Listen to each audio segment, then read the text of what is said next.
Simang aqui tá para desfrutar de nossa cultura, para desfrutar de parada cultural, Correcto. que também de lanterna, por cierto, algo mais especial, e Passeio Herência, Fundação Bernardina Grovel, conjuntamente com o Centro de Barrio Brasil, e Passeio Herência está invita a comunidade completa para desfrutar de parada cultural, com o toma lugar banda de e área de hotel. Não. Correcto. A atividade lo toma lugar amanhã, a parada cultural lo começa fora de Hotel Rio, e lo llega a Passeio Herência para assinar por hasi e develo oficial de relief de cara de defunto Bernardina Grovel, Koch, qual que nós chamamos Mama de Cultura aqui na Aruba. Um total de 17 grupos.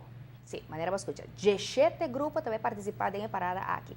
É bonita de atividade aqui tá com e aí aqui, hopi jovem está participando da parada cultural.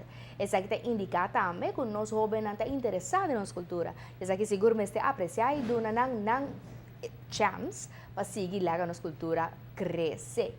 El camino de Río Teco Paseo Herencia lo queda cerrado para así el camino queda libre para tanto local y turistas por disfrutar de la noche especial aquí. La parada lo está un parada nacional donde ta saca parada fora de Brasil e ta ponerle mais de vista de local e turistas especialmente para assim também envolver jovem muita jovem nesse projeto aqui. Invitação da queda para a comunidade completa de Aruba participar no evento aqui, bem com família, bem com muita vizinha, conhecer, para estar baila e gostar de parada cultural, amanhã começado para 6 horas da tarde.